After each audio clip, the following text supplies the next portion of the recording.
দিয়েছিলেন। এখন আমরা আমাদের যে আলোচ্য বিষয় ঈশাবাস্য উপনিষদ সেইখানে ফিরে যাচ্ছি। ঈশোপনিষদ শুক্ল যজুর্বেদীয় বাৎসনীয় সংহিতার অন্তর্গত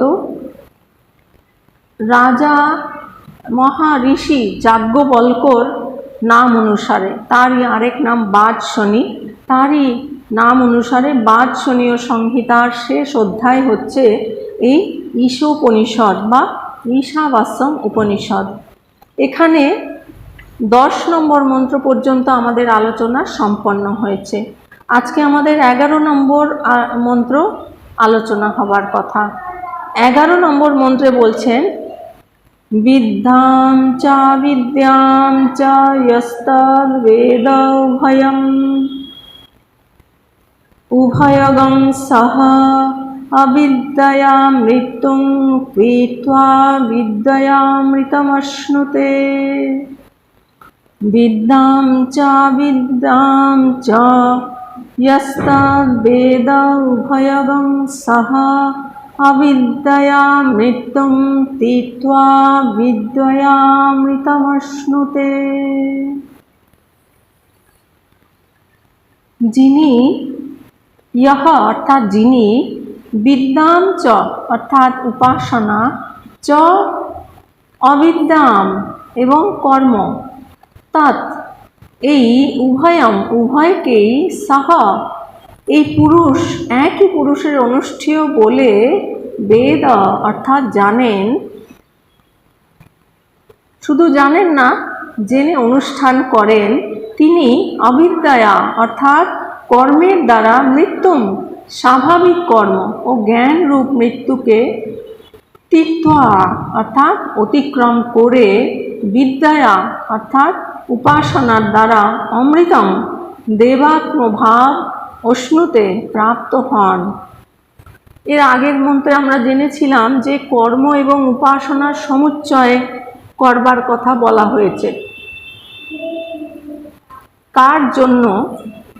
তার আগের মন্ত্রে পৃথক পৃথকভাবে অনুষ্ঠেয় কর্ম এবং উপাসনার নিন্দা করা হয়েছে। এখন উপনিষদে শাস্ত্রে নিন্দা সেটা হচ্ছে অন্য একটি কোনো বস্তুর গুরুত্ব বোঝাবার জন্য, এখানে কিন্তু নিন্দা মানে নিন্দা নয়। এখন এই মন্ত্রে সেই কথাই বলা হচ্ছে, কর্ম এবং উপাসনার সমুচ্চয়ের কথা বলা হচ্ছে। যিনি দেবতা জ্ঞান ও কর্ম এই উভয়কে একত্র অর্থাৎ একই পুরুষের অনুষ্ঠেয় বলে জানেন, অর্থাৎ একই পুরুষ, তিনি যেমন শাস্ত্রবিহিত কর্ম করবেন, শুধু তাতেই তিনি সীমাবদ্ধ থাকবেন না, তার সঙ্গে তিনি উপাসনাও করবেন। তো তিনি শাস্ত্রীয় কর্মের দ্বারা কি করবেন? মৃত্যুকে অতিক্রম করেন। আর দেবতা জ্ঞান সহায়ে অমরত্ব বা আপেক্ষিক, যেটি হচ্ছে আপেক্ষিক অমরত্ব, সেইটি লাভ করেন। কেন আপেক্ষিক অমরত্ব কথা বলা হচ্ছে? কারণ যেটা হচ্ছে আত্যন্তিক অমরত্ব বা পারমার্থিক অমরত্ব, সেইটি কিন্তু ব্রহ্মজ্ঞানের দ্বারাই সম্ভব। আর এখানে দেবতার উপাসনার কথা বলা হচ্ছে, তার দ্বারা হচ্ছে আপেক্ষিক অমরত্ব লাভ করা যায়। যিনি উপাসনা ও শাস্ত্রীয় কর্ম এই উভয়কে একই পুরুষের অনুষ্ঠেয় বলে জেনে সমুচিতভাবে অনুষ্ঠান করেন, অর্থাৎ একই ব্যক্তি, তিনি একদিকে যেমন শাস্ত্রবিহিত কর্ম করবেন এবং তার সঙ্গে তিনি আবার উপাসনাও করবেন, এই দুটোই করতে বলা হচ্ছে। কর্ম এবং উপাসনার সমুচ্চয়ের কথা বলা হচ্ছে। তিনি শাস্ত্রীয় কর্মের দ্বারা, এবার আমরা জানি যে কর্মের পৃথক ফল এবং উপাসনার পৃথক ফল। কর্মের ফল হচ্ছে পিতৃলোক প্রাপ্তি আর উপাসনার ফল হচ্ছে দেবলোক প্রাপ্তি। তো সেই কথাই বলছেন যে কর্মের দ্বারা স্বাভাবিক কর্ম ও জ্ঞান রূপ মৃত্যুকে অতিক্রম করে উপাসনার দ্বারা দেবাত্ম ভাব প্রাপ্ত হন। কর্মের দ্বারা স্বাভাবিক কর্ম অর্থাৎ যেটি নিত্য নৈমিত্তিক, যেটি শাস্ত্রবিহিত কর্ম, তার দ্বারা কি হয়, জ্ঞানরূপ মৃত্যুকে অতিক্রম করে। কারণ যদি আমরা শাস্ত্রবিহিত কর্মকে ধরে না থাকি তাহলে কি হবে, তাহলে অশাস্ত্রীয় কর্ম আমাদের গ্রাস করে ফেলবে, যেটি আমরা বর্তমান সমাজের চিত্র দেখতে পাই যে চারিদিকেই অনৈতিকতা, তারপরে অসততা, এগুলো কেন? কারণ শাস্ত্রীয় কর্মকে ধরে না থাকার জন্য। তো শাস্ত্রীয় কর্মকে যদি আমরা ধরে না থাকি তাহলে কিন্তু অশাস্ত্রীয় কর্ম আমাদের ভেতরে ঢুকে পড়বে এবং সেইটি আমাদের অধোগতির দিকে নিয়ে যাবে। আমাদের যে পুণ্যকর্মের ফলে মনুষ্য জীবন প্রাপ্ত হয়েছে, সেই মনুষ্য জীবন থেকে চ্যুত হয়ে আমরা নিম্নতম, তার থেকে নিম্নতর যে সমস্ত গতি, পশু পক্ষী কীট পতঙ্গ গাছপালা এবং আরও অধিক যদি অশুভ কর্ম হয় তাহলে নরক পর্যন্ত গতি হবে। তো সেইগুলোই হচ্ছে মৃত্যু। সেই জন্যই বলছেন যে স্বাভাবিক কর্ম ও জ্ঞানরূপ মৃত্যুকে অতিক্রম করে। যে স্বাভাবিক কর্ম অর্থাৎ শাস্ত্রবিহিত কর্মের দ্বারা এই যে অশুভ যে গতি তাকে অতিক্রম করতে পারেন। আর উপাসনার দ্বারা কি হয়, দেবাত্ম ভাব প্রাপ্ত হয়। এই মন্ত্রের ভগবান শঙ্করাচার্য যে ভাষ্য রচনা করেছেন তার বাংলায় অনুবাদটি আমরা জেনে নিচ্ছি। সেইখানে ভগবান বলছেন, যেহেতু এই প্রকার ভিন্ন ফল, অতএব বিদ্যা এবং অবিদ্যা অর্থাৎ দেবতা জ্ঞান এবং কর্ম এই উভয়কে যিনি একই সঙ্গে একই পুরুষ কর্তৃক অনুষ্ঠানযোগ্য বলে জানেন, অর্থাৎ জেনে সমুচ্চয় করেন, অর্থাৎ যে শাস্ত্রবিহিত কর্মও করা উচিত এবং তার সঙ্গে উপাসনাও করা উচিত, এইটি জেনে যিনি উভয়ই অনুষ্ঠান করেন, এই প্রকার সমুচ্চয়কারী অর্থাৎ দুটোরই অনুষ্ঠানকারী এক পুরুষার্থ সম্বন্ধ দুইটি ফলই এক ব্যক্তির ক্রমশ হয়। তাহলে দুটোই যিনি অনুষ্ঠান করেন তাহলে দুটো ফলই স্বাভাবিকভাবেই তিনি প্রাপ্ত হবেন। অবিদ্যা অর্থাৎ অগ্নিহোত্রাদি কর্মের দ্বারা মৃত্যু মানে মৃত্যু শব্দবাচ্য স্বাভাবিক কর্ম ও জ্ঞান এই উভয়কে তীর্থা মানে অতিক্রম করে বিদ্যা অর্থাৎ দেবতার উপাসনার দ্বারা অমৃত মানে দেবতার স্বরূপ প্রাপ্ত হয়। দেবতার যে স্বরূপ প্রাপ্তি সেটাই হচ্ছে অমৃত বলে কথিত হয়েছে। তাহলে আগের মন্ত্রেও আমরা জেনেছি যে কর্ম এবং উপাসনার সমুচ্চয়ের কথা শাস্ত্র আমাদের বলছেন, শাস্ত্র নির্দেশ করছেন যে শুধুমাত্র কর্ম নয়, শুধুমাত্র কর্ম এবং শুধুমাত্র উপাসনা এই উভয়েরই নিন্দা করা হয়েছে। তারও আগের মন্ত্রে 9 নম্বর মন্ত্রে বলা হয়েছে যে শুধু যে কর্মকারী সে অন্ধকারে প্রবেশ করে, আর যিনি শুধু কেবলমাত্র উপাসনাকারী তিনি আরও অধিকতর অন্ধকারে প্রবেশ করেন। এটা আমরা 9 নম্বর মন্ত্রে জেনেছিলাম। এই নিন্দা করা হয়েছে কোনো একটি বিষয়ের গুরুত্ব বোঝাবার জন্য। সেই গুরুত্বটা আমরা জেনেছি 10 নম্বর মন্ত্রে। সেইখানে কর্ম এবং উপাসনা উভয়েরই সমুচ্চয়ের কথা বলা হয়েছে, অর্থাৎ কর্ম করতে হবে। কর্মটা কি? শাস্ত্রবিহিত কর্ম, ধর্ম সহকারে কর্ম করতে হবে। শুধু সেটাতেই হবে না, তার সঙ্গে উপাসনাও করতে হবে। তাহলে প্রশ্ন হতে পারে যে কেন তাহলে দুটোই করতে বলছেন? তাহলে তো কর্মের ফল হচ্ছে স্বর্গলোক প্রাপ্তি, পিতৃলোক প্রাপ্তি, আর উপাসনার ফল হচ্ছে দেবলোক প্রাপ্তি। তাহলে সমুচ্চয় করতে বলা হচ্ছে, তাহলে কি আলাদা আলাদা ফল পাবে? এবার কি ফল পাবে সেইটি এই মন্ত্র থেকে আমরা জানতে পারছি যে যিনি শাস্ত্রবিহিত কর্মকারী তিনি শাস্ত্রবিহিত কর্মের দ্বারা এই যে মৃত্যু অর্থাৎ অধোগতি তিনি রোধ করতে পারবেন, তার উচ্চ গতি হবে। পিতৃলোকে গতি, এইটা হচ্ছে কর্মের ফল। তার সঙ্গে কি তাহলে তিনি মৃত্যুটাকে অতিক্রম করতে পারছেন, তিনি অধোগতির দিকে যাবেন না, অধোগতিকে তিনি অ্যাভয়েড করতে পারছেন, তাকে অতিক্রম করতে পারছেন। এবং তার সঙ্গে যেহেতু তিনি উপাসনা করছেন, তাই তার কিন্তু দেবলোকে গতি হবে। তাহলে সেই দেবলোকে গিয়ে দেবলোক থেকে তিনি আরও ঊর্ধ্বলোকে যে সমস্ত লোকগুলো আছে, যে জন তপ সত্যম, এই সমস্ত লোকগুলোতে তার গতি হবে। সেইখানে গিয়ে তিনি আরও উপাসনা করে, আরও জ্ঞান লাভ করে, কারণ ওই সব জায়গায় সব জ্ঞানীরাই রয়েছেন, স্বয়ং ব্রহ্মা রয়েছেন ব্রহ্মলোকে। তার কাছ থেকে জ্ঞান অর্জন করে তিনি মুক্তি লাভ পর্যন্ত করে নিতে পারেন, যাকে বলা হচ্ছে ক্রমমুক্তি। তো সেই কথাই বলা হচ্ছে যে তাহলে তিনি কিন্তু এই সংসারের যে জন্ম মরণ চক্র, তাকে অতিক্রম করে তিনি কিন্তু সেই মোক্ষ ফল পর্যন্ত লাভ করতে পারেন। কর্ম উপাসনার সমুচ্চয়কারীর কি ফল লাভ হয়, সেটাই একাদশ মন্ত্রে অর্থাৎ এইখানে বর্তমান মন্ত্রে বলছেন।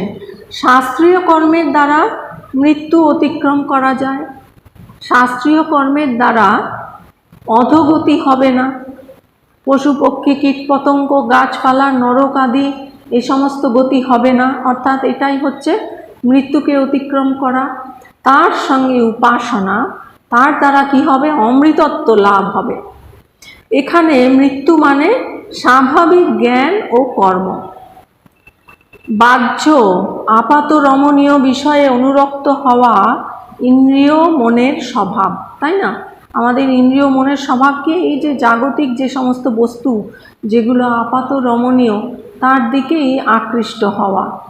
কিন্তু শাস্ত্রবিহিত কর্মের দ্বারা শাস্ত্রবিহিত কর্মের অনুষ্ঠানের দ্বারা যেটি স্বভাবজাত বা স্বাভাবিক এই অশাস্ত্রীয় ও নিষিদ্ধ কর্মের এবং জানবার প্রবৃত্তির দুঃখময় ফলের হাত থেকে পরিত্রাণ হয়।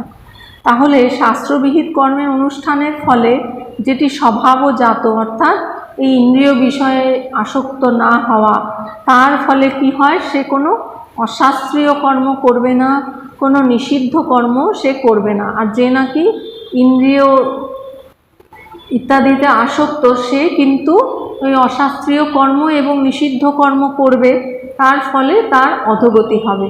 কিন্তু যার ইন্দ্রিয় এবং মন সংযত হয়েছে, যিনি শাস্ত্রীয় কর্ম করেন, তিনি কি করতে পারেন, তিনি অশাস্ত্রীয় কর্ম তিনি করেন না, তিনি অশাস্ত্রীয় কর্মকে অ্যাভয়েড করতে পারেন এবং নিষিদ্ধ কর্ম থেকেও তিনি নিজেকে বাঁচিয়ে রাখতে পারেন। তার ফলে কি হয়, যে দুঃখময় যে গতি, সেইগুলো থেকে তিনি পরিত্রাণ লাভ করেন। দুঃখময় গতি কোনগুলো, এই যে পশু পক্ষী কীটপতঙ্গ গাছপালা নরক, এইগুলো থেকে তিনি নিজেকে রক্ষা করতে পারেন। এই জন্য শ্রুতি বলছেন শাস্ত্রীয় কর্মের দ্বারা মৃত্যু অতিক্রম হয়। এইগুলোই মৃত্যু, এই যে অধোগতিতে যাওয়া, ওটাই হচ্ছে মৃত্যু। শুধুমাত্র যে শরীরের মৃত্যুই মৃত্যু তা নয়, শরীরের মৃত্যু তো হবেই, কিন্তু শরীরের মৃত্যুটা তো একটি সামান্য ব্যাপার, কিন্তু তারপরে এই শরীরের মৃত্যুর পরে গতি কোথায় হবে, সেটাই হচ্ছে বড় ব্যাপার।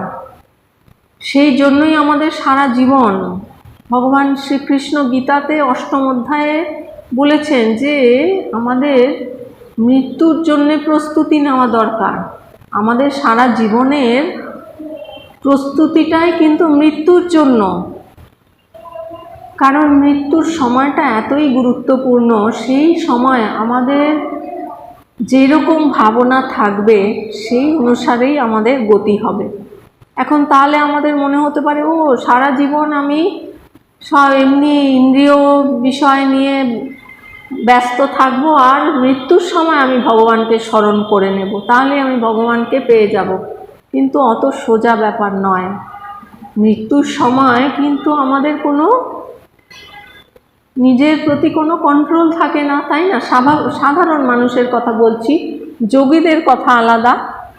তারা নিজেদেরকে সেই চিন্তা সেটা তারা করতে পারেন, যে মৃত্যুর সময় তারা কোন চিন্তা করবেন সেইটাই তারা করতে পারেন।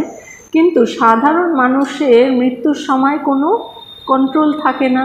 তাহলে মৃত্যুর সময় তিনি সারা জীবনে যেই সমস্ত চিন্তা করে এসেছেন, যেই সমস্ত ভাবনা করে এসেছেন, অর্থাৎ সেই সংস্কারই তার প্রবল হবে। যেই বিষয়ে তিনি সবচেয়ে বেশি চিন্তা করেছেন সেই সংস্কারই তার সবচেয়ে প্রবল হবে। আর মৃত্যুর সময় যেটি সবচেয়ে প্রবল সংস্কার সেটি উঠে আসে, আর সেটি তার পরবর্তী জন্ম নির্ধারণ করে দেয়। তাহলে সারা জীবন যদি কেউ ঈশ্বর চিন্তা করেন, তাহলে তার মৃত্যুর সময় ঈশ্বরের কথা মনে পড়বে। কিন্তু সারা জীবন যদি সংসারে ব্যস্ত থাকা যায়, তাহলে কিন্তু সেই মৃত্যুর সময় সংসারের কথাই মনে পড়বে। তাহলে সংসারের কথা যদি মৃত্যুর সময় মনে পড়ে, গতিটাও তাহলে সংসারেই হবে। তাহলে কিন্তু আমাদের শ্রেষ্ঠ গতি হবে না।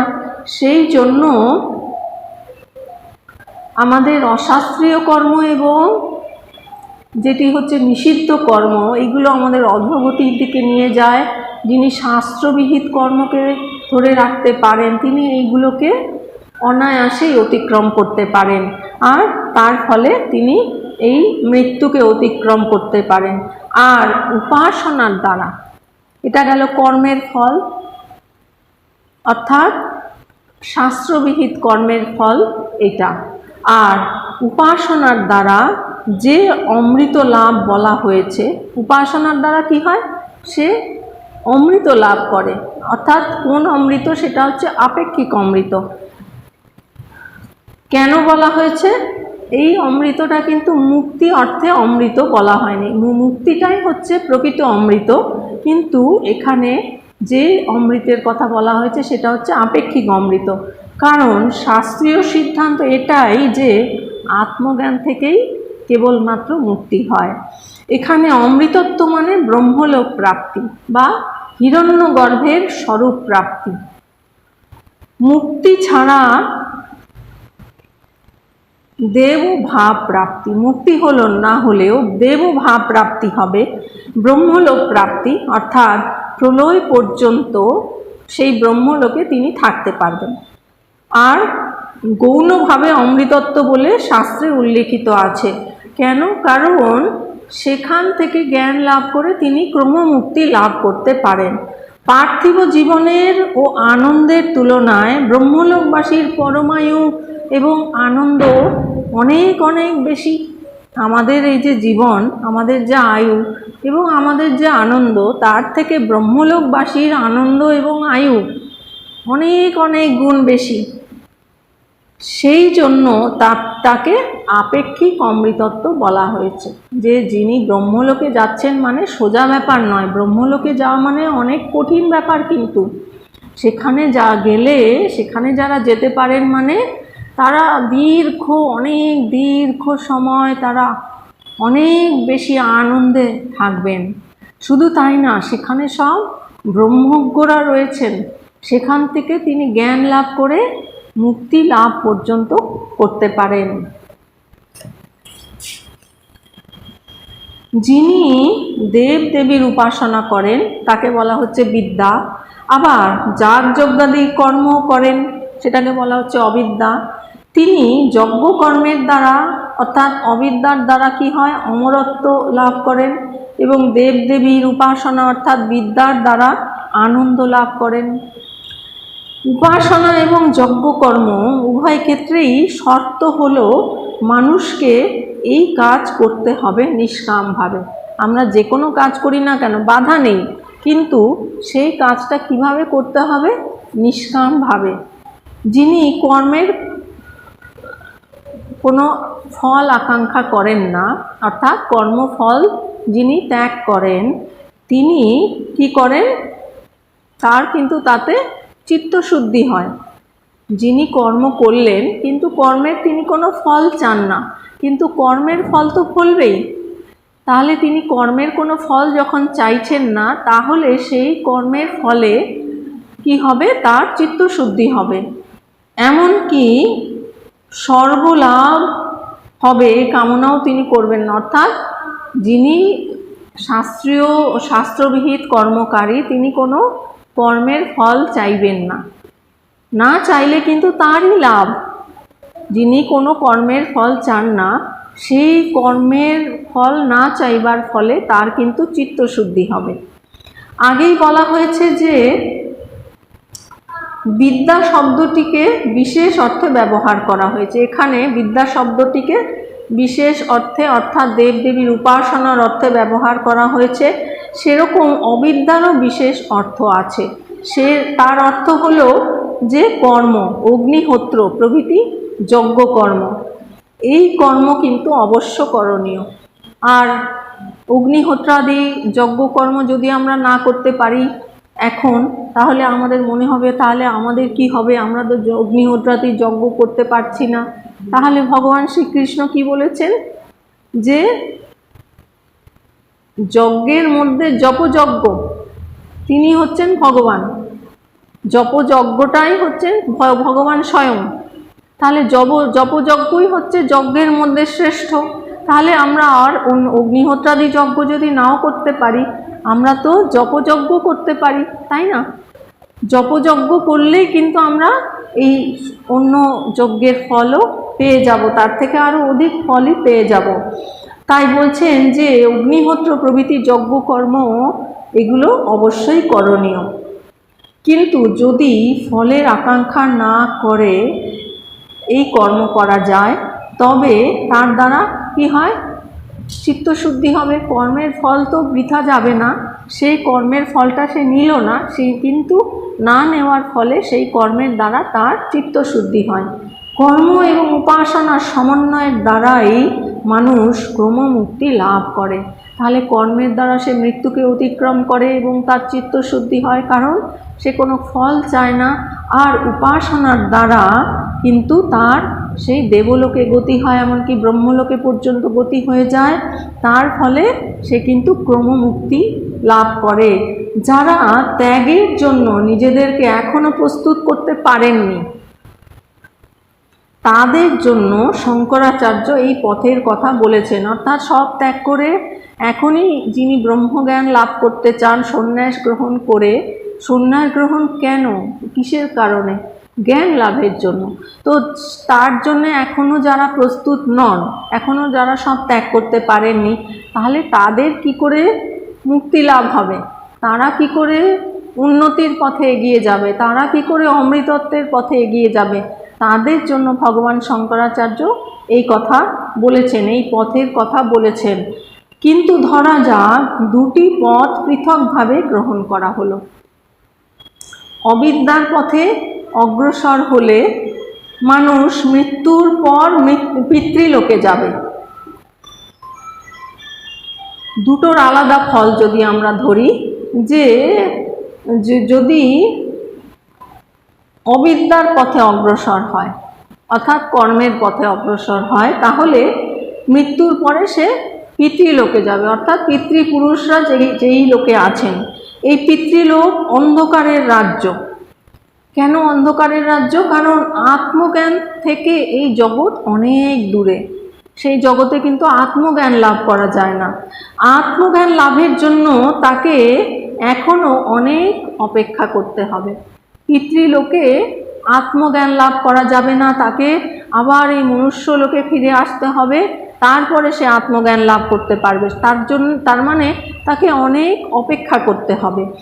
আর বিদ্যার অর্থাৎ দেবদেবীর উপাসনা করলে কি হয়, মানুষ গভীরতর অন্ধকারের জগতে পৌঁছবে এবং আত্মজ্ঞান লাভের আরও দেরি হবে। কেন? এর কারণ কি? মৃত্যুর পর মানুষ দেবলোকে, স্বর্গলোক, যেখানে দেবদেবীদের বাস, সেইখানে গেলে সেখানকার সুখভোগে সে মত্ত হয়ে যাবে, তাই না? যখন আমরা খুব সুখে থাকি তখন কি আর আমাদের ঈশ্বরের কথা, মুক্তির কথা, জ্ঞান লাভের কথা এসব মনে পড়ে?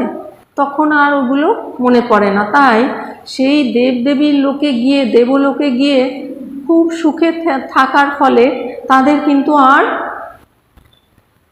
মুক্তি লাভের ইচ্ছা হবে না।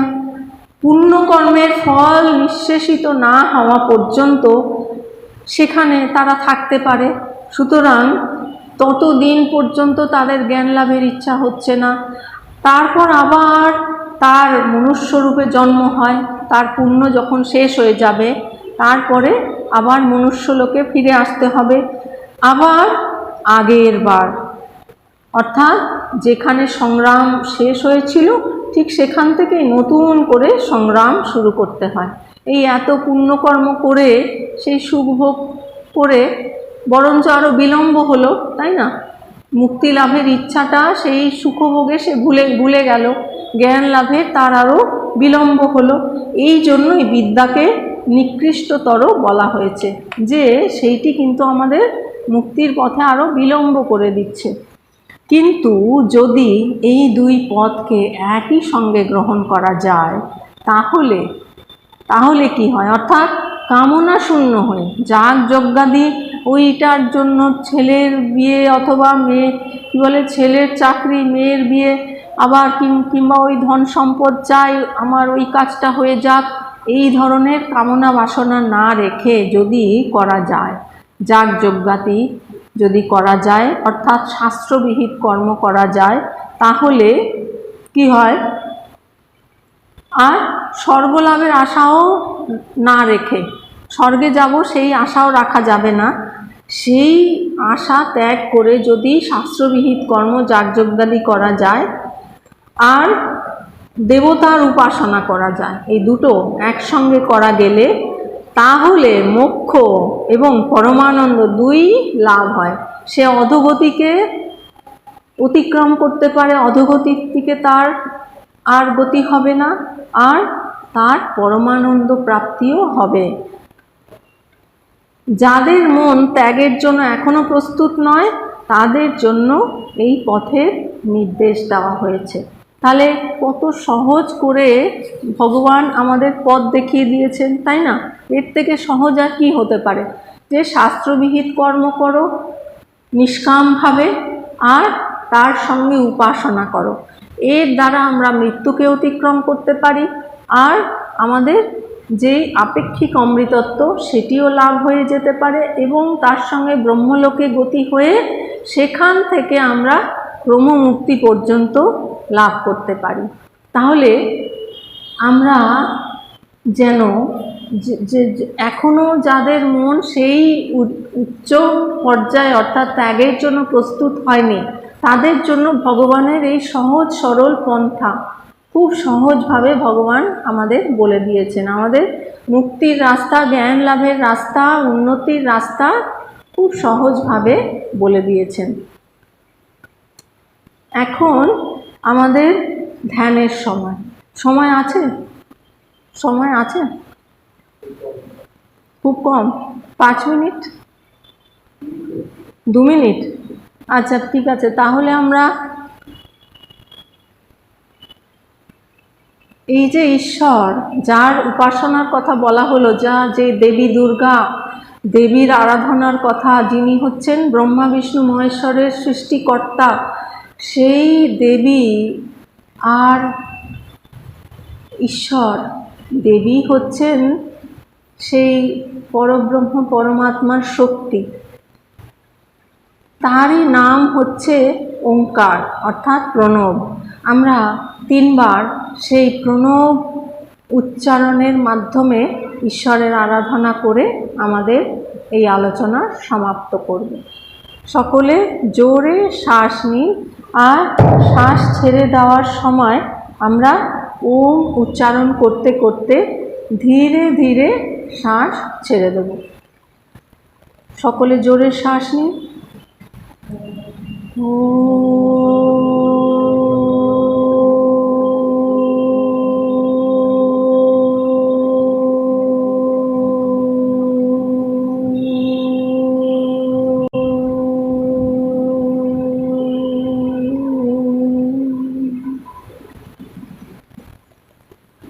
ॐ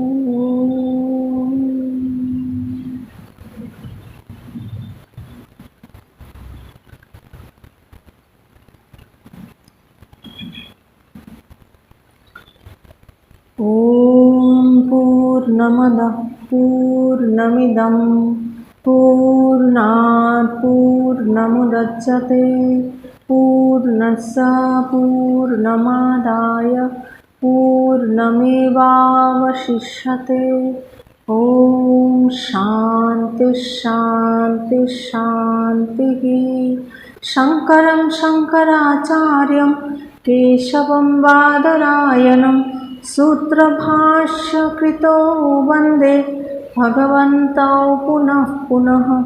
ईश्वरो गुरुरात्मेति मूर्तिभेदविभागिने व्योमवद्व्याप्तदेहाय दक्षिणामूर्तये नमः। ॐ शान्ति शान्ति शान्तिः। हरिः ॐ तत्सत्।